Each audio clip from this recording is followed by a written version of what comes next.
Saya percaya kalau saudara mendengar pernyataan ini, khususnya yang belum pernah tahu, maka kita harus berubah dalam hidup.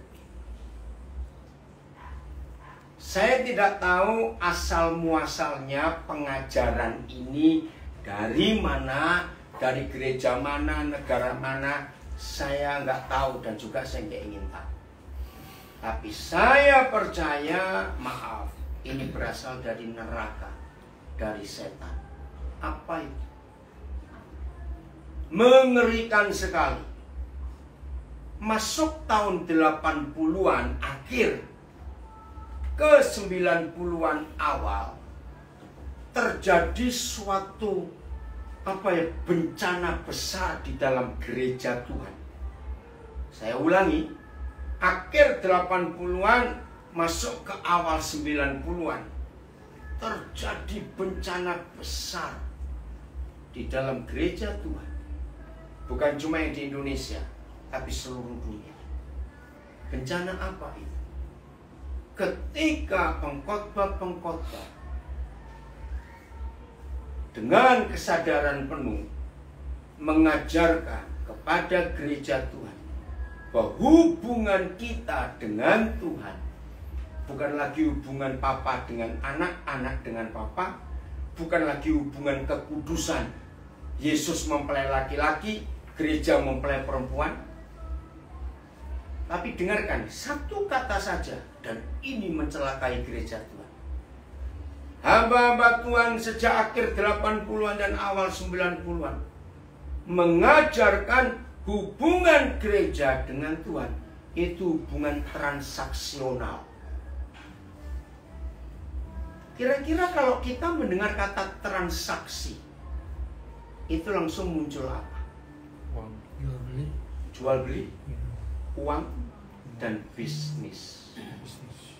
Ketika pengkhotbah-pengkhotbah itu mengkhotbahkan, diberkati saudara, sukses, pasti jadi kaya, hidup saudara berubah. Ngeri sekali. Di sini ada berapa hamba Tuhan, Pak Naftali, Pak Yudi, ya, dan semua kita yang sudah sering pelayanan. Dengarkan fakta. Sampai awal 90-an, saya beri batas. Setiap bulan Juli, Agustus, saya ini kalau khotbah di mana-mana, pas bulan-bulan itu ya, hampir selalu di 2 bulan itu, pertengahan tahun itu, saya pasti diinterupsi. Jam saya ngajar dikurangi paling tidak 5-10 menit. Untuk apa? Pengumuman. Datang guru-guru, hamba-hamba Tuhan, pengajar-pengajar sekolah Alkitab.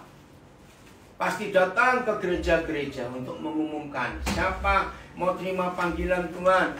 Ya. Ayo, siapa mau jadi hamba Tuhan? Ditawarkan sekolah Alkitab. Ya, saudara dengarkan ya. Pasti saudara yang umurnya baru kepala 4 nggak tahu rahasia ini. Ya. Nah, kenapa begitu susahnya cari murid untuk sekolah Alkitab? Kenapa? Maaf ya, yang belum tahu supaya tahu. Zaman itu, berarti di zaman saudara yang sekarang kepala 4, waktu itu kira-kira umurnya baru akhir kepala 1 dan awal kepala 2. Kalau ada anak-anak, khususnya anak cewek, ngomong kepada papa mamanya, atau papa mamanya tanya, kamu kok belum punya calon? Nah, terus bilang, sudah kok ma. Siapa hamba Tuhan itu?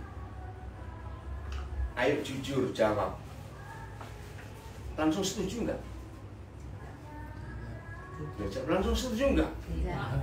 Tidak. Pasti teriak, apa? Kamu mau menikah dengan hamba Tuhan, makan apa? Itu fakta, betul? Maka itu sekolah Alkitab sepi. Karena nggak ada yang mau jadi hamba Tuhan. Nah, 90-an sampai 2000-an ini sudah 2020-an, berubah. Nah, kelihatannya berubahnya bagus karena makin banyak sekolah hamba-hamba Tuhan, betul? Sekolah kita penuh. Tapi maaf ya, tidak semua. Kalau ada yang mendengar kebenaran ini dan saudara sebagai hamba Tuhan dan tersinggung, saya paling gampang kalau ngomong, yaitu orangnya gitu aja. Betul tidak? Kalau kita tidak begitu, nggak usah tersinggung. Mengapa? Itu yang saya katakan, terjadi bencana besar di dalam gereja ketika khotbah-khotbah gereja menyatakan hubungan transaksi dengan Tuhan. Saudara beri sekian, nanti Tuhan balas sekian. Nah, di hari-hari itu pandangan konsep orang-orang tua tentang yang namanya pendeta atau hamba Tuhan atau gembala berubah. Dan sampai hari ini, maafkan saya, betapa bangganya orang-orang tua yang punya mantu pendeta besar.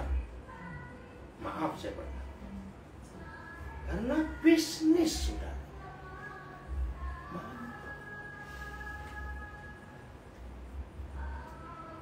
Kemarin pagi ya, Pak Naftali yang cerita pernah ditawari satu gereja di Jakarta, akhirnya nggak mau. Bayangkan, ini hamba Tuhan ini di Banjarmasin. Tapi harus store uang dulu. Maaf, ini berapa juta waktu itu? 10 juta. 10 juta. Untung Pak Naftali bertobat, tidak mau. Lu bayangkan, mau buka gereja kok taruh uang muka dulu. Mengerikan sekali. Dan itu terjadi. Seperti saudara tahu kan, saya punya banyak anak. Nah, di tahun-tahun itu, saudara, 90-an akhir, awal 2000-an, ya, mengerikan. Nah, beberapa anak-anak saya yang kerja sebagai manajer hotel, karena dia tahu sebagai papanya saya ini nggak suka konsep itu. Dengarkan, saya nggak tahu di Banjar pernah terjadi seperti itu. Maaf ya, maaf. Anak-anak saya bilang gini, Pak, ngeri gereja-gereja itu. Apa itu? Di mana ada hotel baru dibangun, belum jadi, baru berdiri tiang pancangnya atau apa, itu gereja-gereja transaksional ini sudah cari manajernya untuk cepat-cepatan sewa ballroomnya atau apa, maaf, atau function hallnya. Baru bangun ruko, belum jadi, sudah berlomba-lomba. Ngerti maksud saya? Untuk apa? Buka franchise gerejanya. Maaf, saya sampai kaget, sampai seperti itunya model gereja. Ada gereja besar punya cabang. Nah, sama. Saya kenal beberapa hamba-hamba Tuhan cabang ini. Ternyata mereka harus setor per puluhan. Dan ada 1-2 gereja cabang yang harus ditutup dengan paksa, padahal jemaatnya masih banyak. Apa alasan pendeta pusat ini menutup gereja cabang? Karena persembahannya dikit, perpuluhannya dikit. Sampai seperti itu gereja itu. Mereka berkata, percuma kita buka cabang itu tidak menghasilkan. Woi, jahat sekali. Nah, saya harap yang belum tahu ini nggak usah tahu, sudahlah diam aja. Tapi yang tahu bertobat.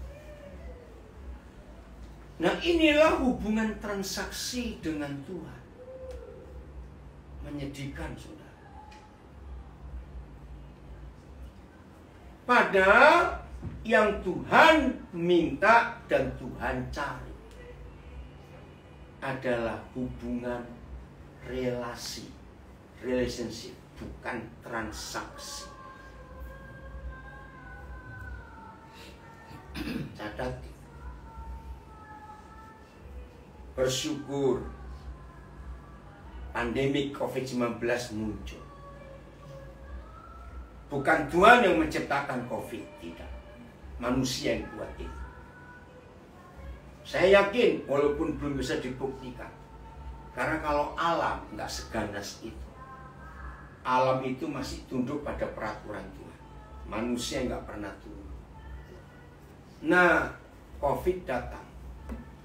Gereja dimurnikan. Betul tidak, saudara? Saya nggak usah bahas ini, semua kita tahu. Maaf, ini saya cuma berbagi saja.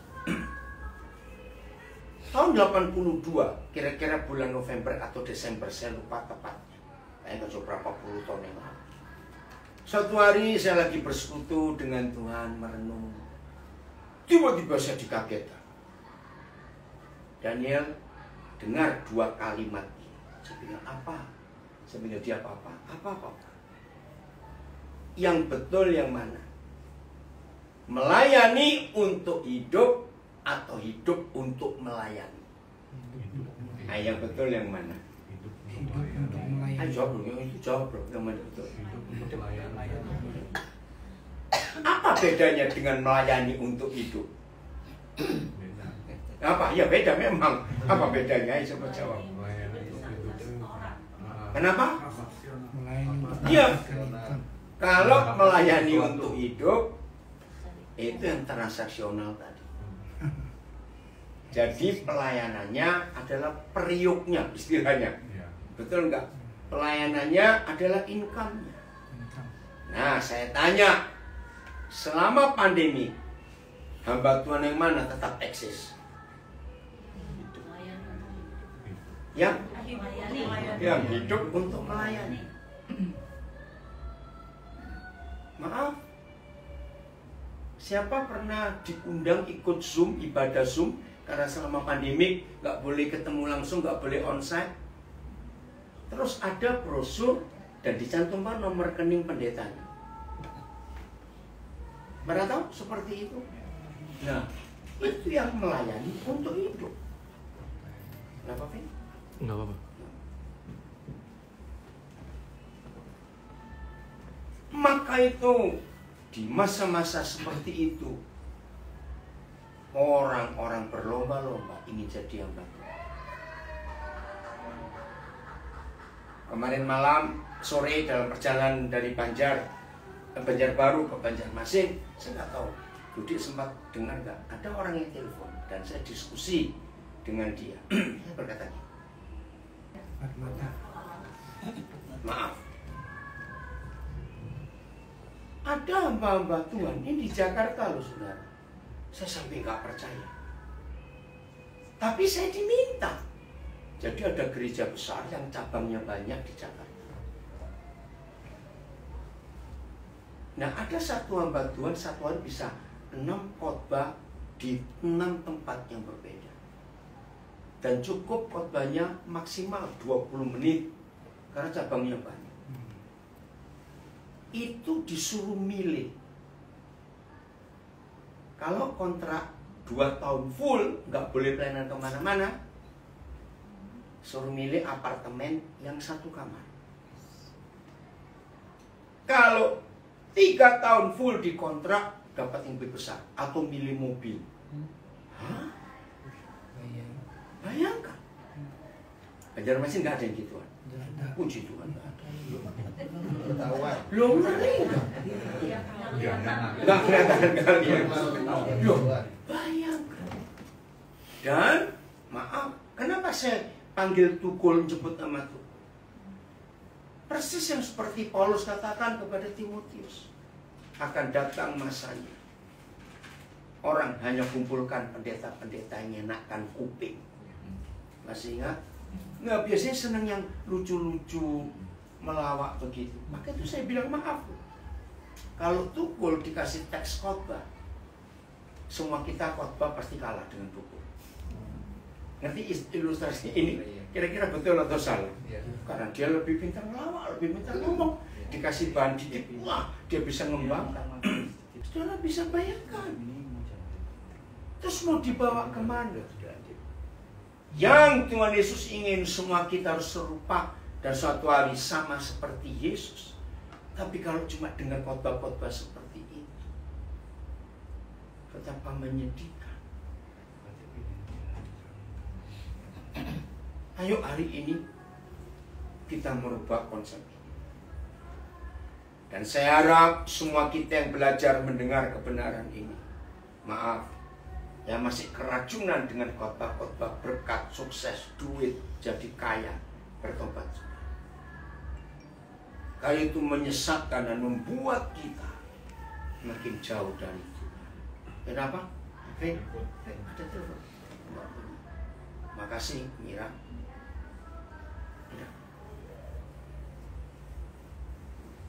Dan ini yang kita harus tahu. Sebuah kejahatan besar. Kita buka ayatnya. 1 Timotius 6 ayat 5. Filipus, tolong carikan terjemahan TSI ya. Nah, Kevin tolong baca. Dengan kerasnya, di situ akan muncul. TSI. 1 Timotius 6 ayat 5. Ayo kita baca sama-sama. Terjemahan baru. Oh, Yudi ada TSI-nya? Ada. Ya udah, TSI dulu. Supaya ini Yudi. Ya, Yudi ini hamba Tuhan hebat. Sejak lahir punya cacat mata, tapi tetap setia melayani. Hebat sekali. TSI ya.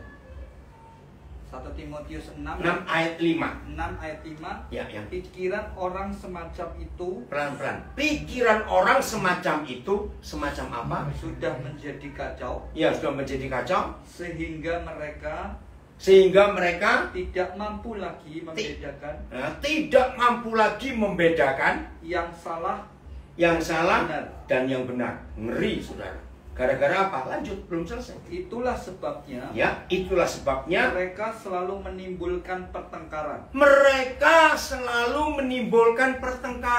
Siapa orang-orang ini? Lanjut. Mereka pikir menjadi guru agama yang terhormat. Menjadi hamba Tuhan, menjadi pendeta, menjadi gembala, menjadi penginjil yang terhormat adalah jalan untuk mendapat kekayaan. Gila enggak? Adalah jalan untuk mendapatkan kekayaan. Terus menjauhlah dari orang-orang yang seperti itu. Menjauhlah dari orang-orang seperti itu. Itu terjemahan sederhana Indonesia, TSI. Iya. Saudara cari di aplikasi Sabda, tapi di HP nggak bisa ya. Sabda itu yang biasa, yang biasa. Nah, kalau saudara punya laptop, punya iPad itu bisa. Di Sabda, aplikasi Sabda, kita bersyukur dari Solo yang buat. Teman-teman buat orang Solo. Di aplikasi Sabda itu ada ratusan bahasa. Bahasa suku-suku di Indonesia ada semua. Dan untuk bahasa Indonesia kira-kira ada 14 terjemahan. Untuk bahasa Jawa ada 4 terjemahan versinya.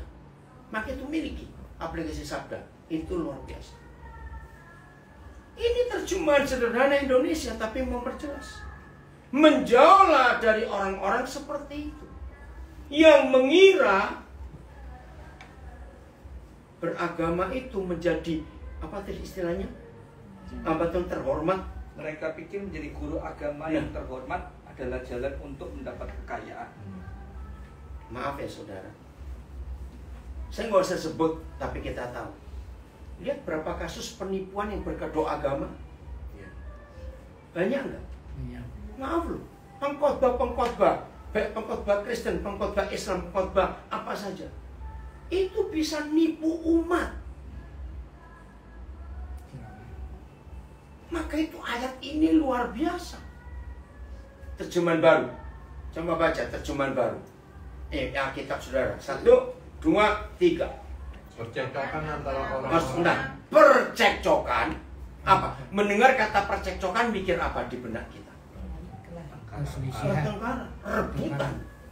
Percekcokan antara orang-orang yang tidak memiliki pikiran sehat. Nah, antara orang-orang yang tidak lagi berpikiran sehat. Berarti orang apa kalau pikirannya nggak sehat? Gila. Dan itu dan itu ada dalam gereja. Terus yang kehilangan kebenaran. Belah, sudah malah jauh. Dan kehilangan kebenaran.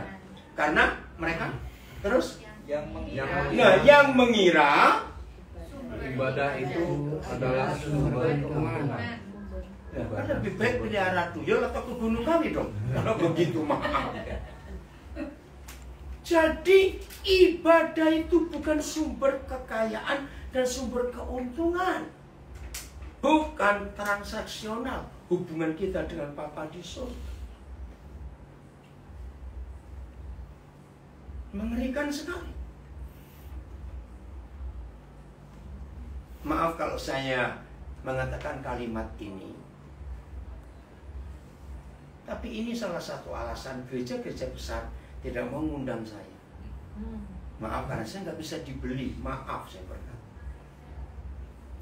Saya lebih takut Tuhan daripada takut orang kaya. Maaf. Ngeri sudah. Kalau konsep hidup kudus dirusak hanya karena uang. Tapi memang fakta. Karena dengan istilah money laundering, pencucian uang. Ternyata uang hasil kejahatan itu paling aman dicuci di dalam agama. Kelihatannya bagus, suka menyumbang, suka beramal. Ratusan juta bahkan miliar. Dan ternyata sudah ratusan tahun. Maaf, saudara selidiki sejarah gereja Italia. Ngeri. Di ruang-ruang bawah tanah gereja-gereja besar di Italia zaman ratusan tahun yang lalu. Itu tempat para bandit, para penjahat mafia Italia mencuci uang di dalam gereja. Ngeri sekali. Lihat zaman perang candu di Tiongkok. Kenapa orang Tiongkok sampai hari ini sulit menjadi percaya? Karena mereka dendam kepada gereja. Uang dari Eropa diberikan candu untuk merusak Tiongkok. Nah, ketika mereka menang perang Tiongkoknya, gereja kalah. Mereka kaget. Di ruang-ruang bawah tanah gereja-gereja besar di Tiongkok tertimbun duit segitu banyak dengan candu. Ngeri.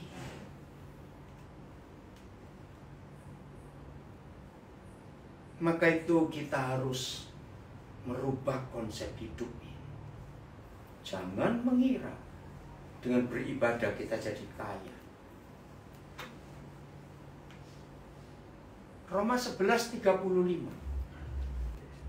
Roma 11 ayat 35.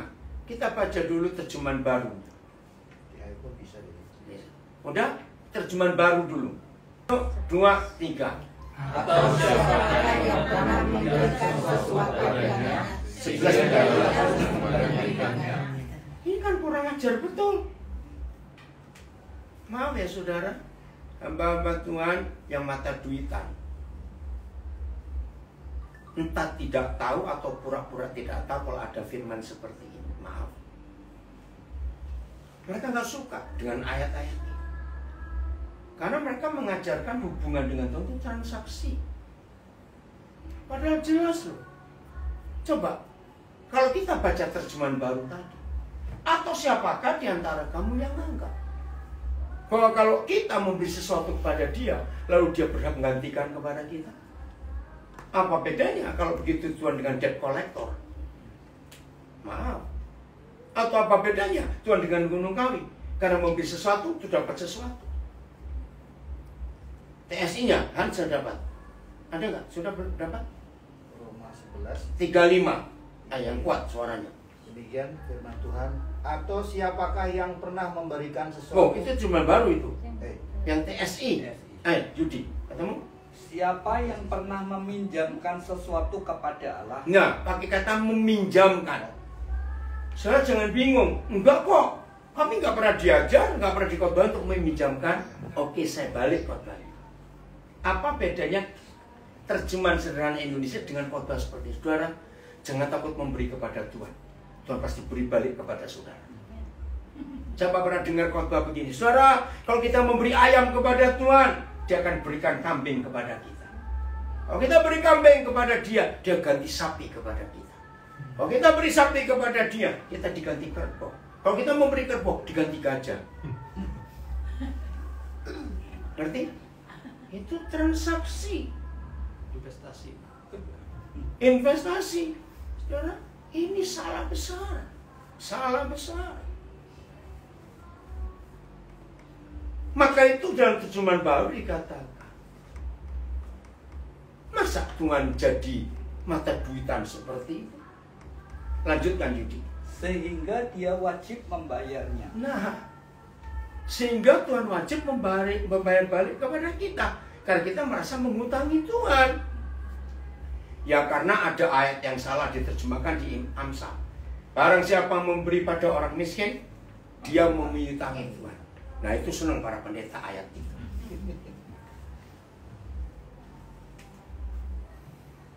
Tapi mereka lupa. Yang ngomong itu pendetanya sudah kaya. Loh betul enggak? Loh ya atau tidak saya? Harusnya beri kepada orang miskin. Mengerikan. Itu sebabnya mulai hari ini Papa di surga kalau bersekutu dengan kita, nggak ada embel-embel duit, nggak ada embel-embel sukses apa tidak. Bahkan saya menemukan kebenaran ini. Kata Tuhan memberkati, kata berkat Tuhan itu ternyata adalah segala sesuatu yang tidak ada hubungannya dengan uang.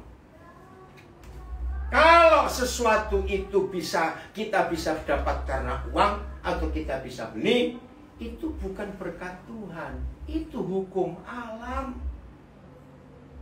Justru yang disebut berkat Tuhan itu uang nggak bisa beli. Maka itu ada tulisan. Ya, saya nggak tahu siapa nulis ini sudah berapa puluh tahun yang lalu.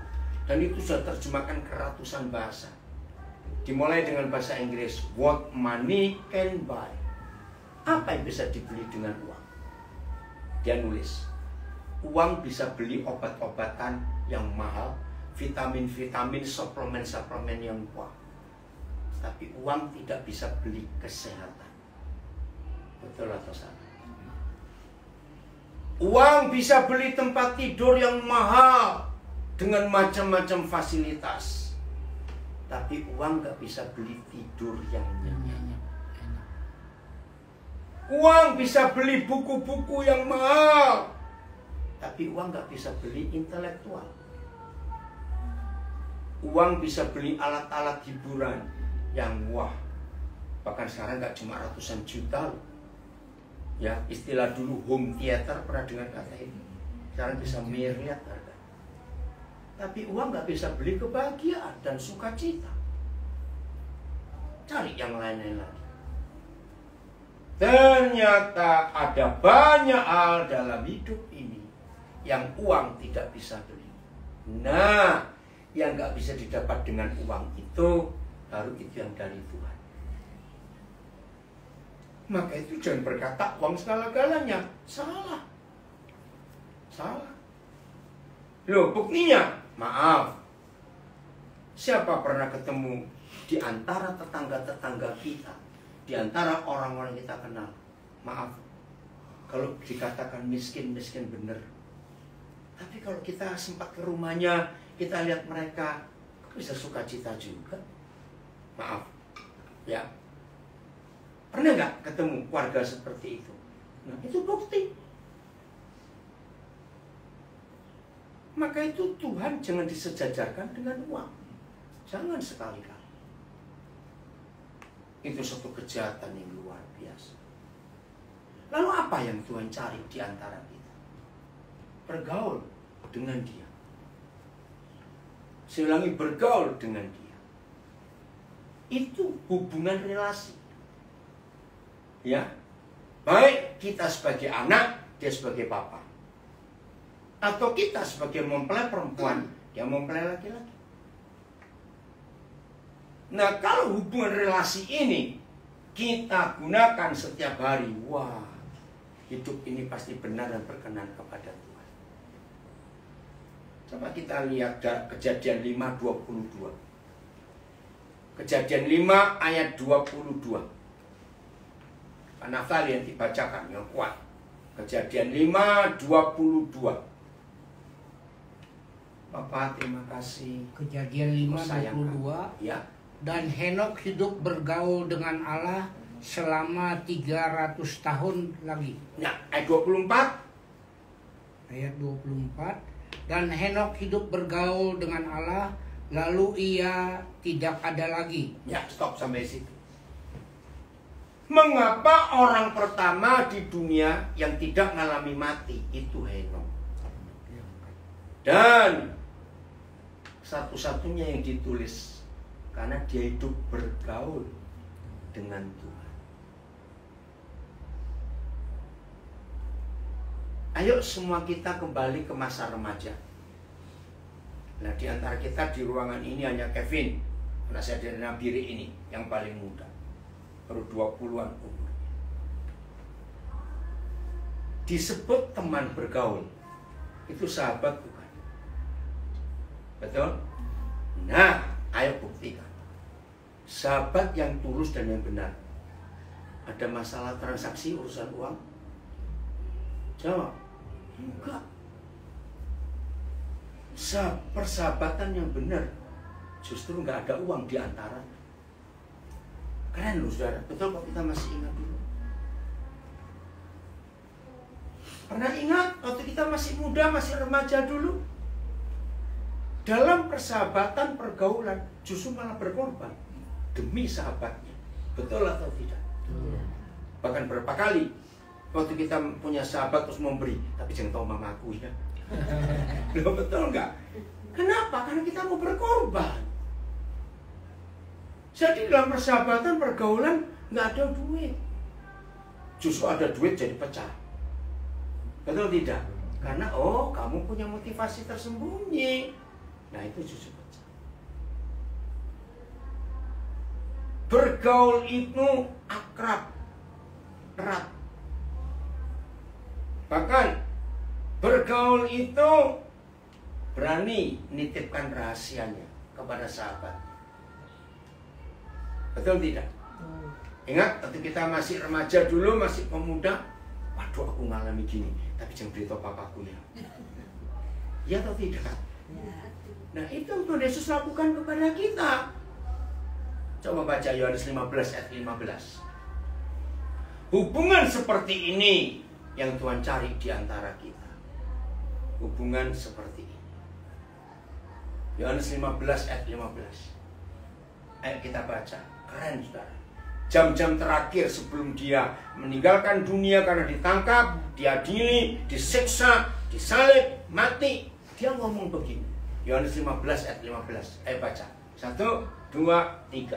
Aku tidak menyebutkan lagi hamba, sebab hamba tidak tahu apa yang diperbuat oleh tuannya. Tetapi aku menyebut kamu sahabat. Sahabat, sebab karena aku telah memberikan kepadamu segala sesuatu yang benar dari Bapa-Ku. Satu-satunya alasan mengapa dia tidak menyebut kita hamba tapi sahabat, karena aku telah, bukan akan, memberitahukan berapa hal. Ayo baca. Memberitahukan kepada kita sahabatnya berapa hal. Segala sesuatu yang telah aku dengar dari Bapa. Jujur, berarti ada rahasia lagi enggak yang tersisa? Tidak ada. Coba, ini fakta dalam kehidupan.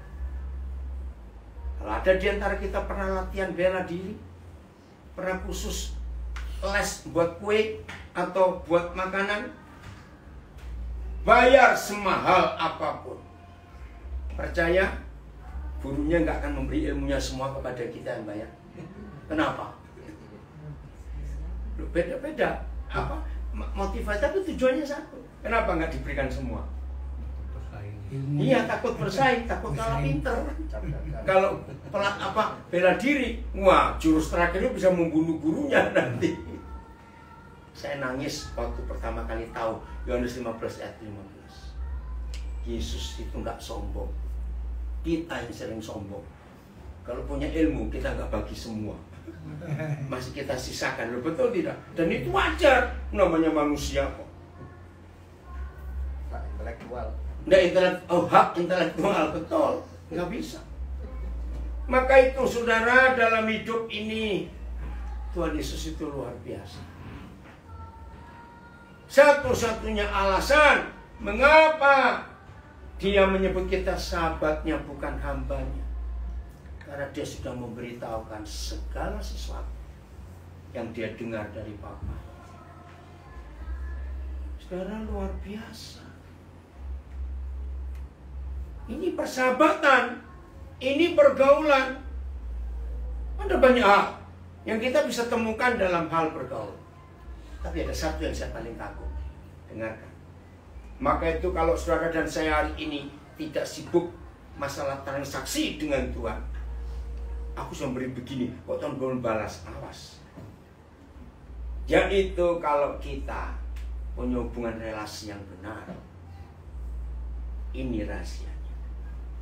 Di antara sekian banyak akibat, dampak, efek orang yang punya sahabat dan punya teman sepergaulan yang akrab, yang erat, yang kompak. Satu, bakal ketularan nggak? Ngerti kata ketularan? Lihat ya tidak? Luar biasa loh itu. Ternyata dalam pergaulan itu, siapa yang kuat karakternya,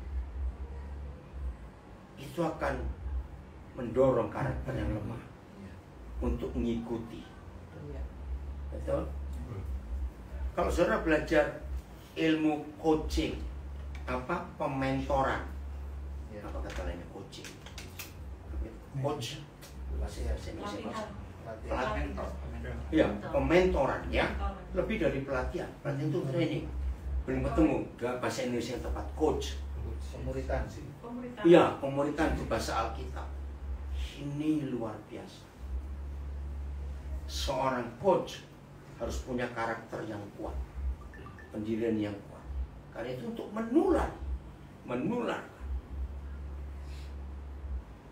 Nah, ini yang dimaksud Tuhan lewat hidup Henokh yang tertulis. Mengapa dia sehebat itu? Karena dia bergaul dengan Tuhan. Nah, kalau gereja tidak sibuk mengajarkan tentang hubungan transaksional dengan Tuhan, tapi mengutamakan hubungan relasi, pasti menularnya ini akan jelas sekali. Ini cuma istilah saja. Awas jangan sampai kebalik. Kalau kita bergaul dengan Tuhan dan Tuhan bergaul dengan kita, siapa bakal ketularan siapa? Jangan bilang Tuhan ketularan aku. Apa sih?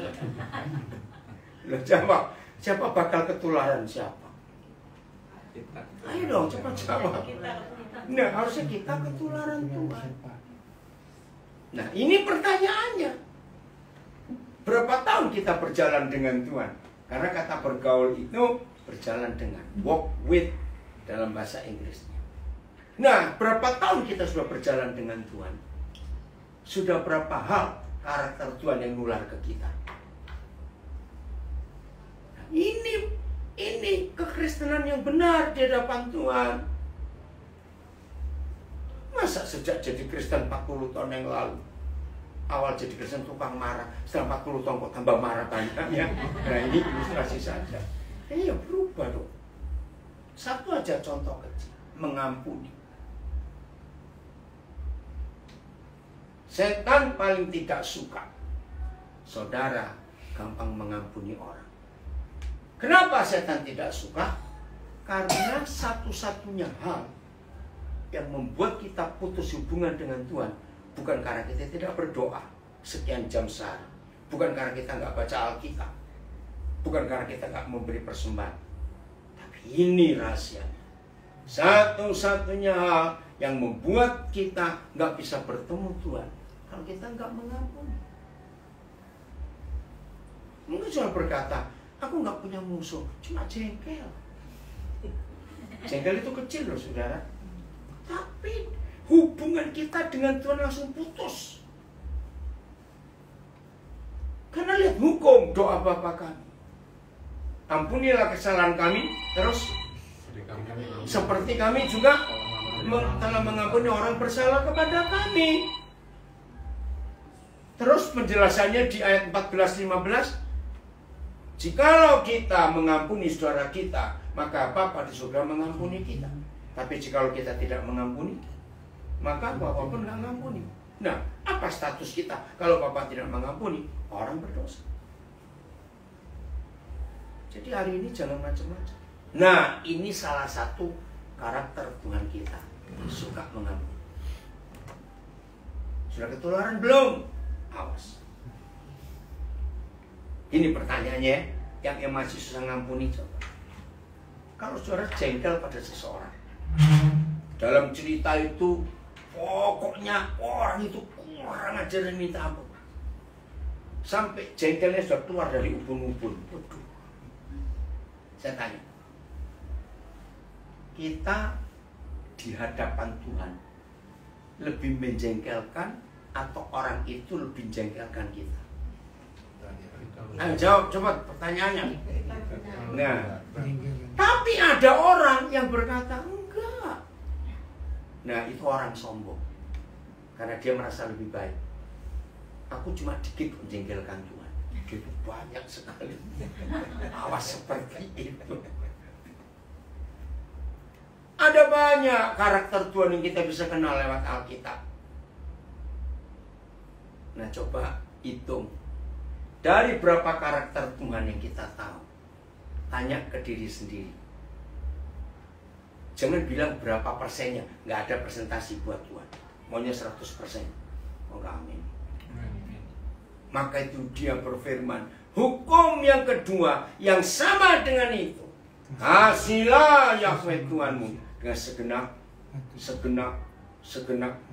Artinya 100%. Nggak ada persentase. Aduh Tuhan ampuni saya, baru 85% saya punya karakter itu. Nggak bisa.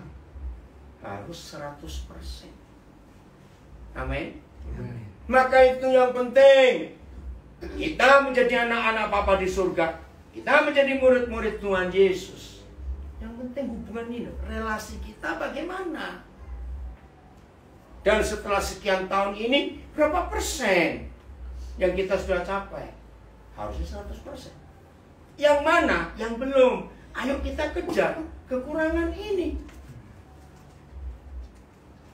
Setiap saya diminta untuk khotbah akhir tahun, selalu saya ada kalimat, jujur ya, target yang Tuhan beri kepada saudara awal Januari yang lalu, sudah berapa yang saudara selesaikan?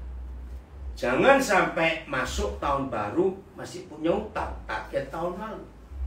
Sebab setiap tahun, ini cuma istilah saja, sebab setiap tahun Papa itu memberi kita target. Percaya atau tidak? Lo percaya atau tidak? Nah, maaf, saya tidak menuduh.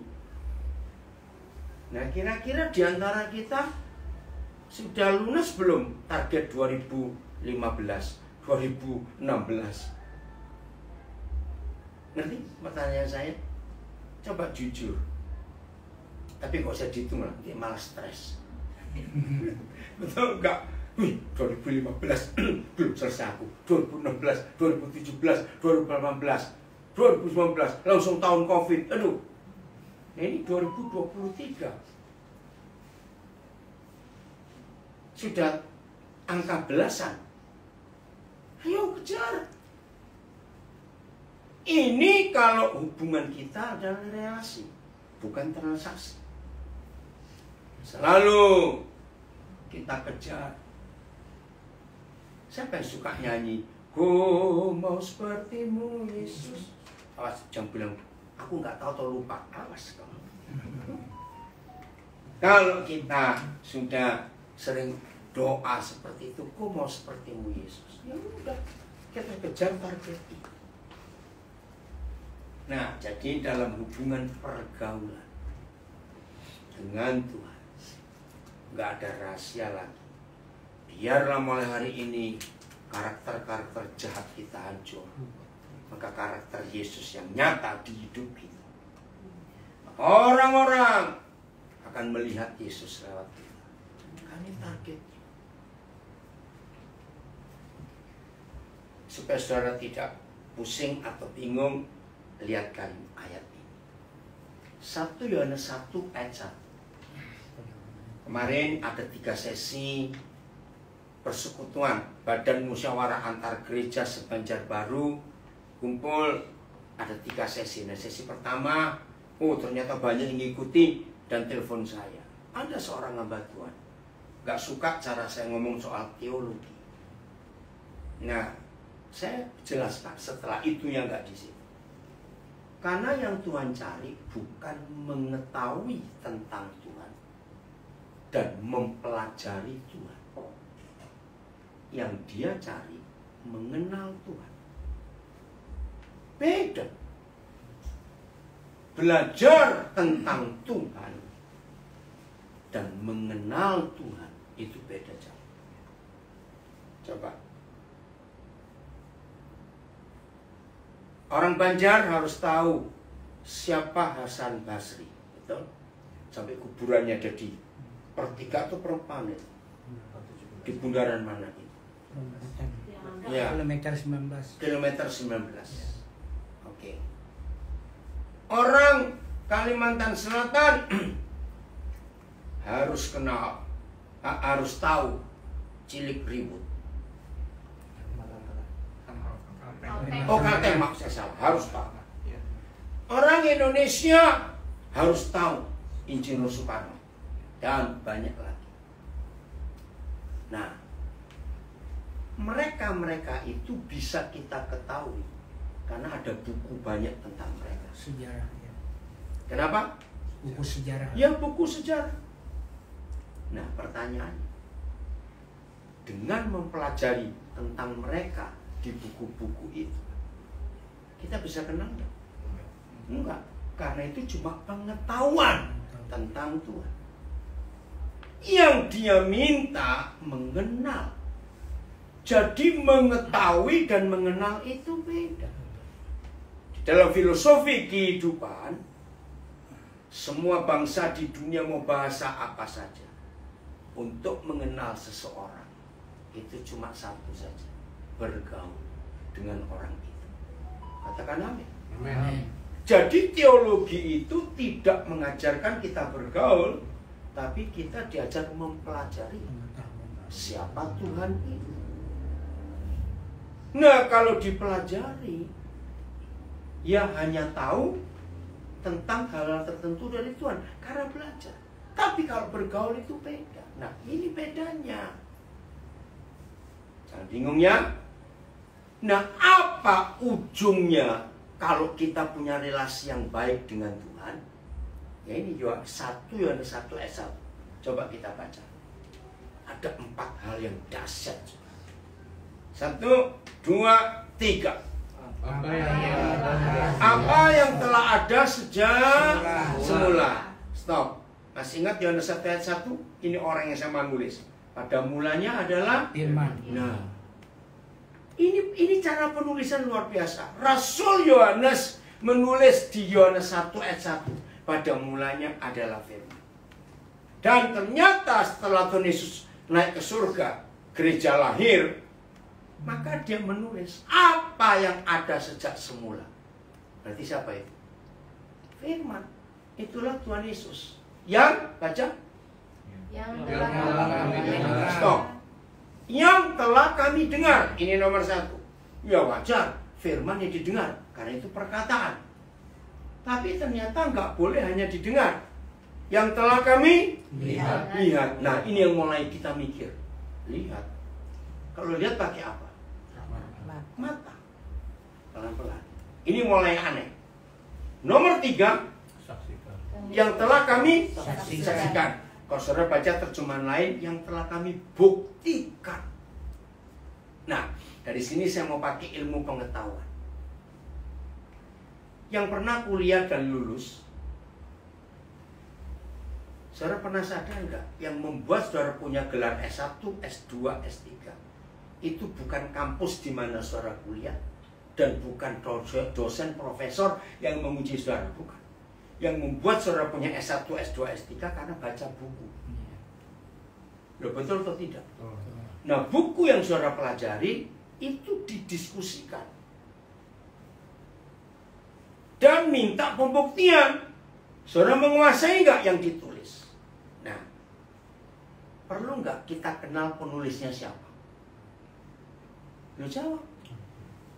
Perlu nggak kita kenal penulisnya siapa? Nggak perlu. Apalagi sudah mati.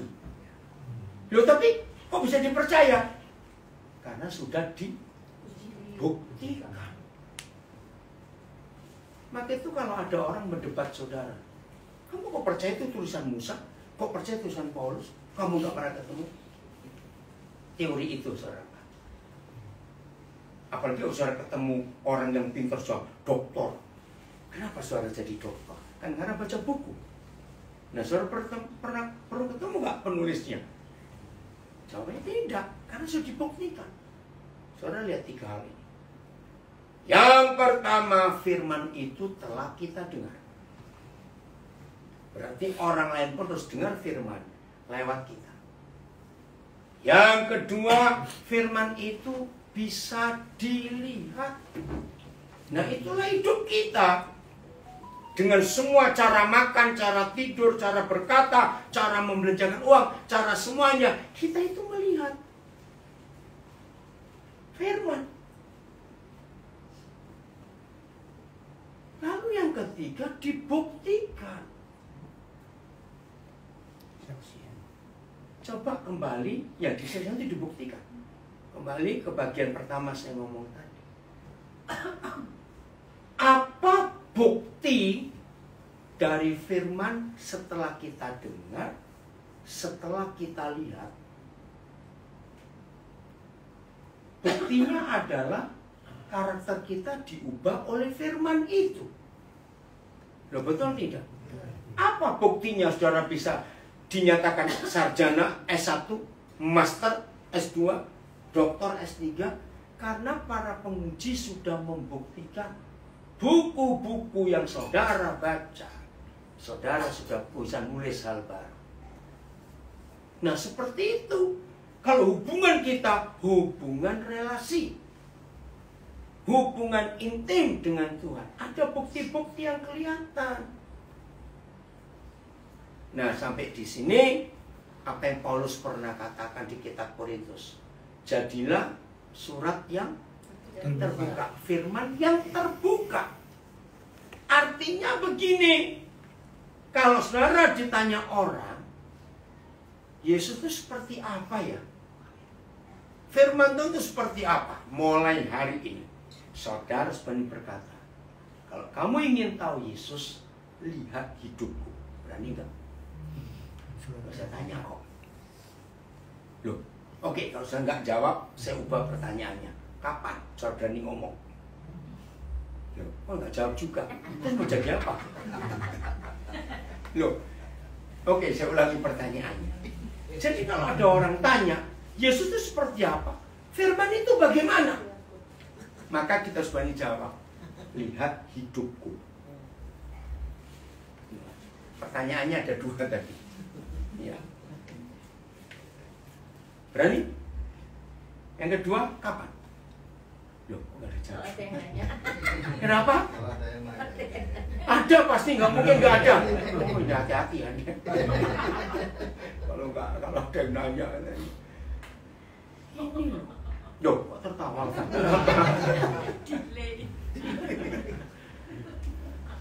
Ini dahsyat. Yang keempat, ini dahsyat. Ayo baca, yang keempat apa? Ayo lihat satu, ada satu. Yang telah kami rabah dengan tangan kami. Siapa itu? Firman hidup. Firman yang mati itu Alkitab. Saya ulangi, firman yang mati itu Alkitab. Karena memang buku itu kan mati. Dibakar ya kebakar. Nggak ada sakti-saktinya buku kok. Beda dengan beberapa agama yang lain. Dikultuskan Tuhan. Firman yang hidup itu yang sudah jadi kita. Amin. Kita buka Yohanes 1 ayat 13. Yohanes 1 ayat 13. Ayo kita baca ayat ini. Yohanes 1 ayat 13. Ayo baca 1, 2, 3. Oh, saya salah. 14 kalau itu, maaf. 14. 1, 2, 3, maaf. Firman itu telah menjadi manusia dan diam di antara kita. Stop, sampai itu saja.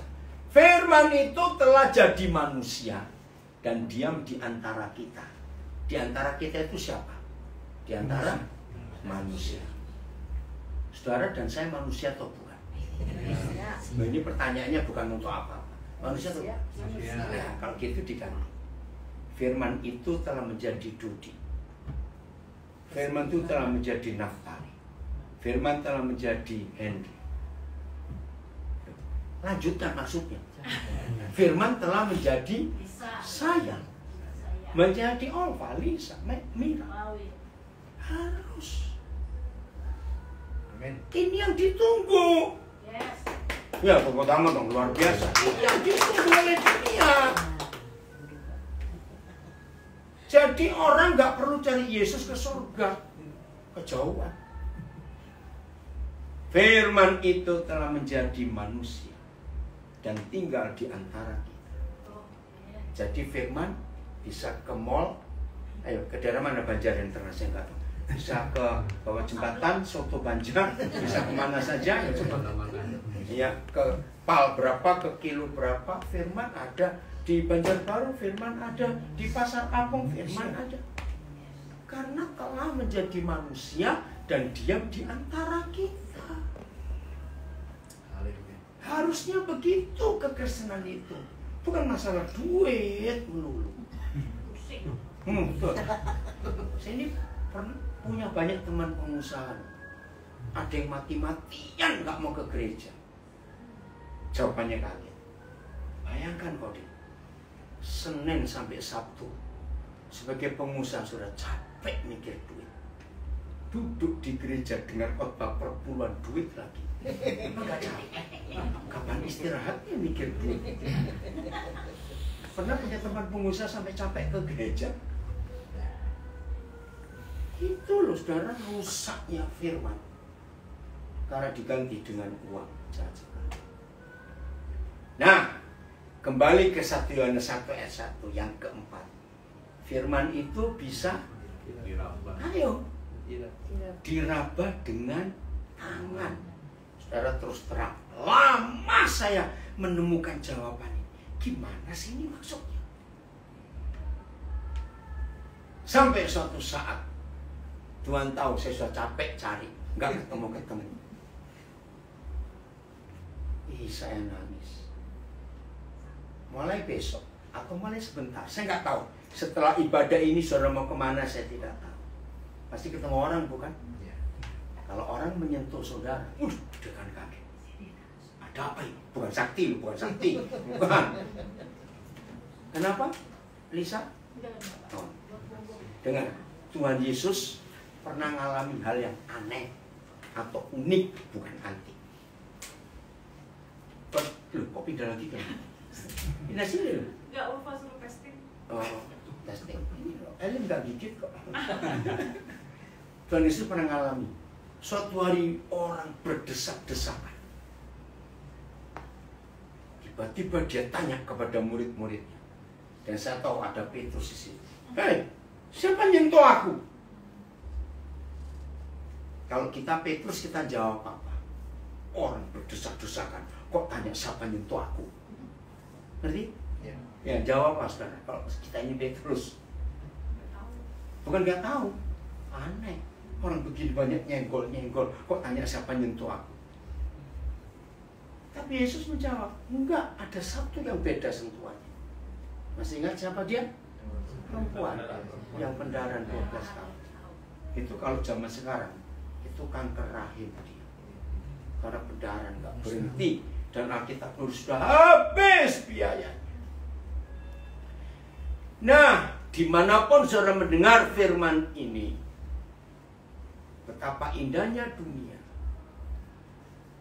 kalau saudara dan saya bisa menjadi firman dan orang menyentuh kita dengan tangannya. Oh, ini firman hidup itu. Kok nggak wah dan amin? Saudara yang mau kayak gini? Amin. Telat. Wow, Daddy, wow. Nah, betul. Wow. Ini yang dicari oleh dunia. Maka itu jangan bangga kalau kita bisa ikut kebaktian yang wah dan super wah. Karena musiknya bagus, lightingnya, widuh, disco kalah. Ya, mak. Tapi kalau kita keluar dan orang tidak melihat firman, tidak mendengar, tidak membuktikan, apalagi nggak sampai bisa meraba firman dengan tangan mereka. Izinkan hari ini kita menghakimi diri kita sendiri. Berarti aku belum apa-apa. Setuju saya ngomong kalimat ini? Waktu ke waktu berjalan terus. Umur kita bertambah terus. Tapi karakter kita buat sesuatu. Oke, saya berhenti dulu. Ada yang mau tanya sampai di sini? Dong diskusi sebentar sebelum kita bubar. Ada? Ya, silakan. Apakah yang dimaksud oleh Koden tentang yang firman yang bisa diraba itu adalah hidup di mana dampak daripada firman itu menjadi berkat bagi orang lain? Iya, betul. Jadi itu Lisa bertanya dan jawab sendiri. Iya, apakah firman yang bisa diraba itu hidup ini menjadi dampak buat orang lain? Betul.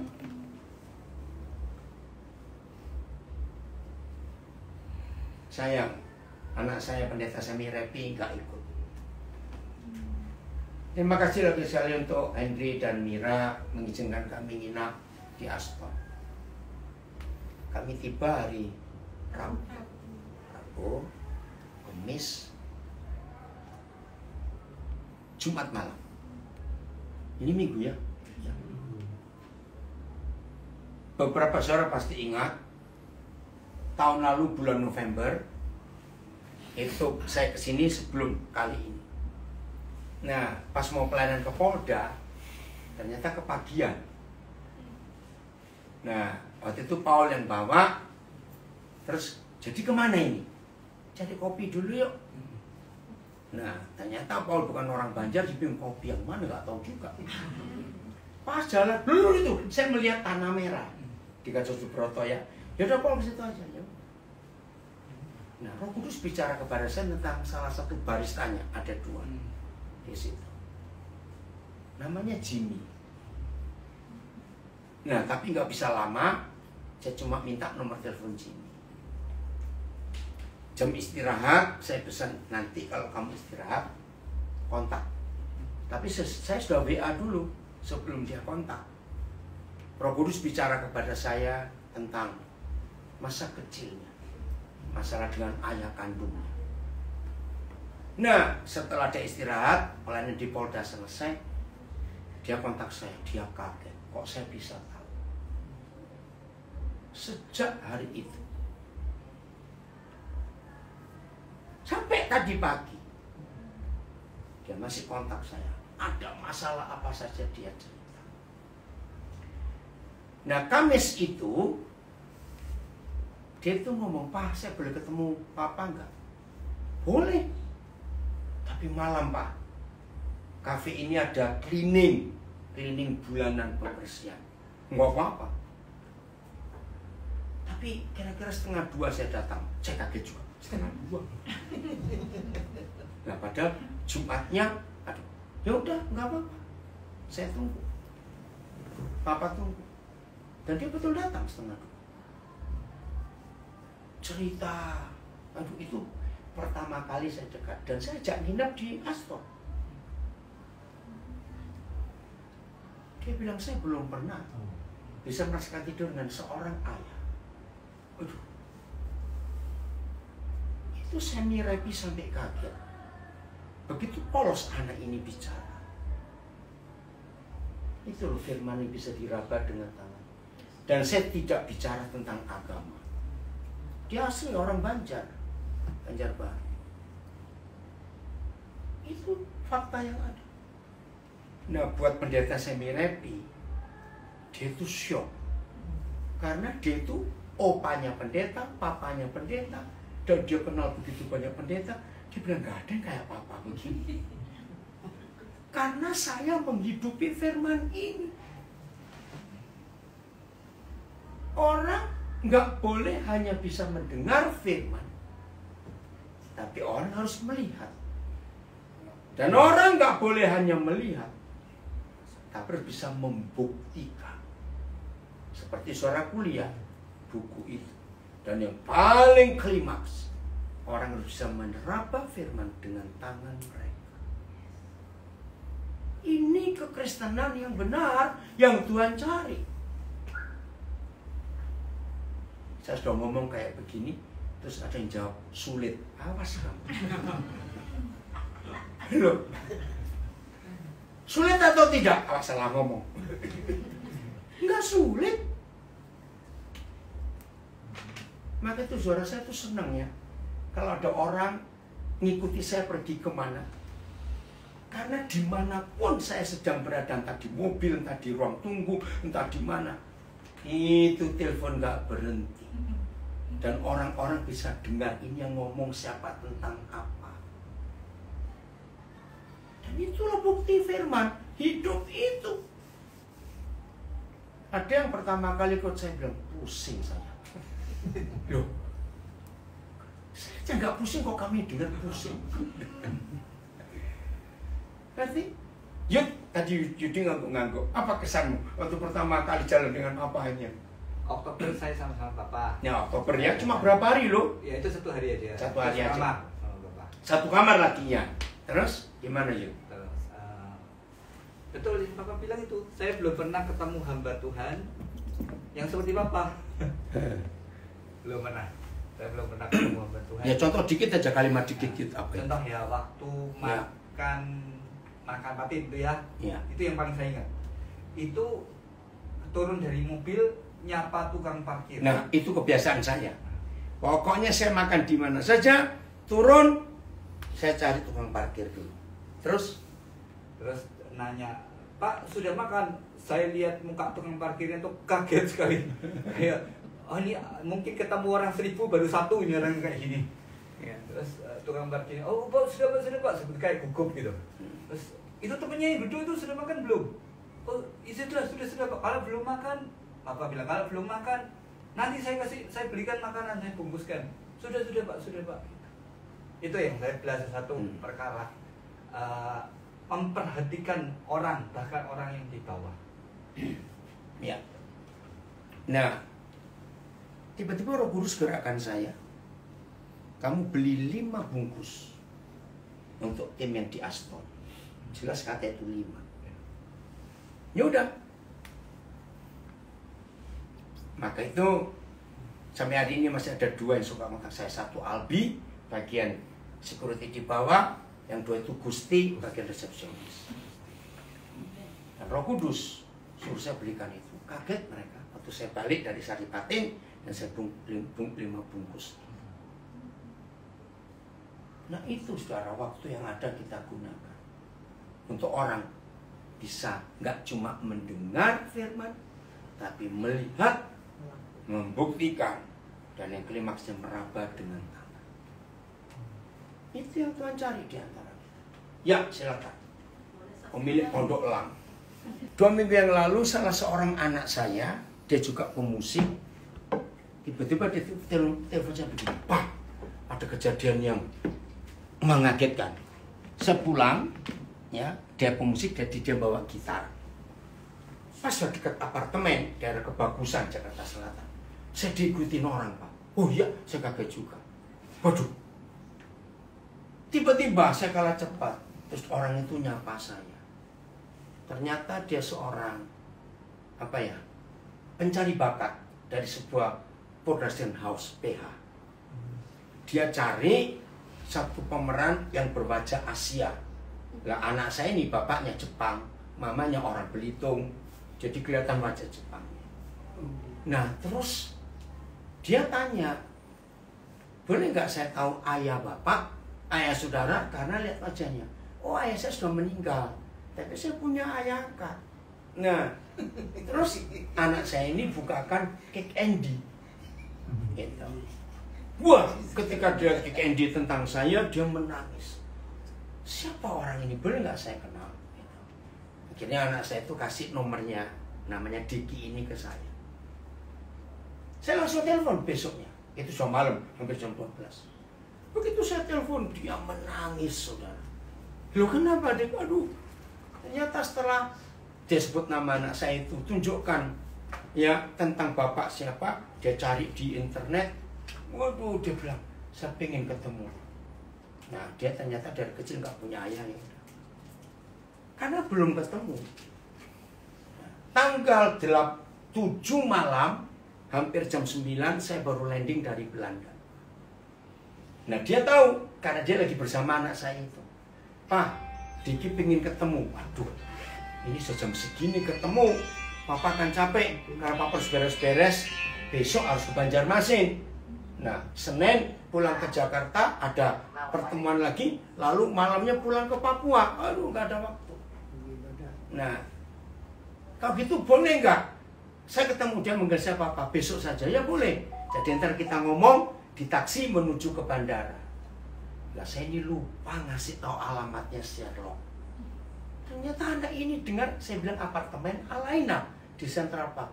Tahu-tahu 8:30 dia sudah datang. Kaget saya merasa bersalah. Aduh deh, kok kamu bisa datang? Karena akhirnya dia datang. Dan saya ajak ke bandara ngomong. Waduh, Papa berapa hari di Banjarmasin? Sampai hari Senin. Coba-coba saya cek anak buah saya. Saya bilang, Pak saya boleh ikut enggak? Lalu bajumu bagaimana? Tiba-tiba ikut. Ya udah, kok Roh Kudus gerakan, ya udah. Terus saya telepon anak saya di bandara. Tolong carikan tiket yang sama-sama dengan Samuel Rapi. Itu Citylink. Kok pas ada? Ya udah, saya bayar dia ikut. Nah, dia ikut kebaktian itu pertama kali. Yang di Gatot Subroto malam itu ya, besoknya ikut lagi. Nah, kenapa Alfa kok ingin tanya itu? Supaya cerita itu. Karena dia tergerak hati ngomong sama saya. Oh. Dia bilang, Cici luar biasa ketemu sama Papi Hotel. Oh, luar biasa ketemu dengan saya itu. Dan saya ajak nginep di Aston. Karena Pak Yohanes cuma satu orang, jadi bisa Pak Semi pindah dengan dia sekedar. Nah itu, jadi jangan takut saudara diraba orang karena ingin tahu firman. Enggak ada yang ngamen. Jelas ya? Aduh, bisa cerita banyak hal itu. Maka itu mulai hari ini jangan ada lagi hubungan transaksional dengan Bapa di surga. Jahat sekali. Hubungan kasih sayang dengan Tuhan. Ayat terakhir, Matius 6 ayat 6. Nah ini hubungan relasi. Dan hubungan relasi yang lebih intim lagi. Inilah doa yang benar di hadapan Tuhan. Dudi nanti mau ngomong sesuatu?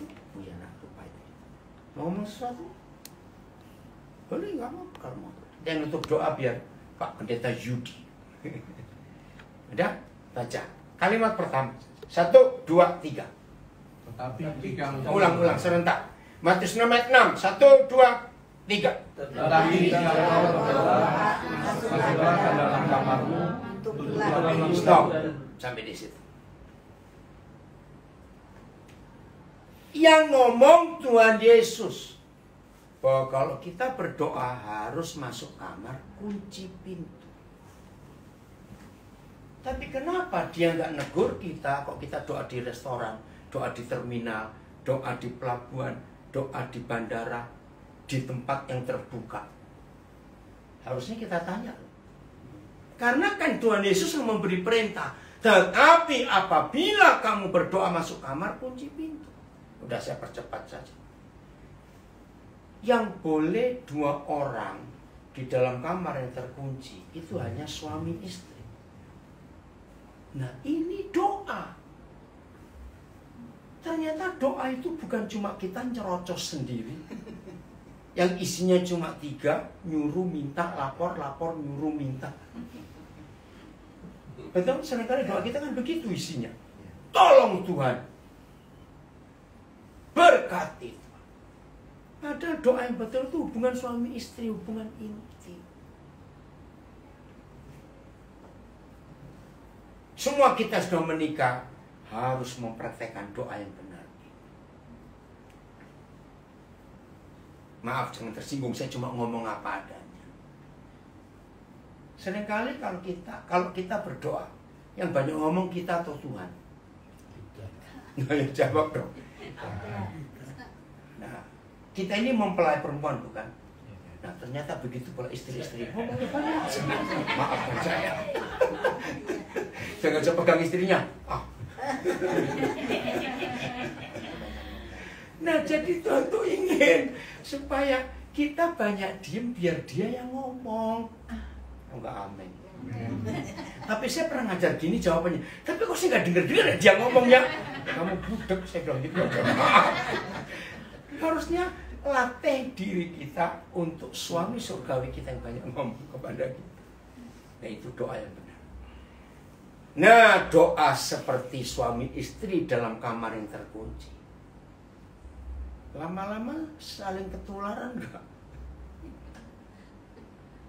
Pernah ada istilah orang-orang tua dulu? Ya saya nggak tahu orang-orang tua itu, tapi ya. Nah, itu Bu Mira bilang, buat orang-orang tua dulu jodoh tuh 2 orang tuh bisa saling sama. Ya gimana nggak sama? Tiap hari lihat-lihatan. Betul? Ya. Tapi kalau nggak sama nggak usah ribut ya. Oh, bukan gitu, nggak jodoh lagi. Itu hebat ya Tuhan kita. Nah, inilah hubungan relasi yang Tuhan mau. Tuhan memberkati kita semuanya, ya. Jadilah pelaku firman. Tuhan dipermuliakan. Amin.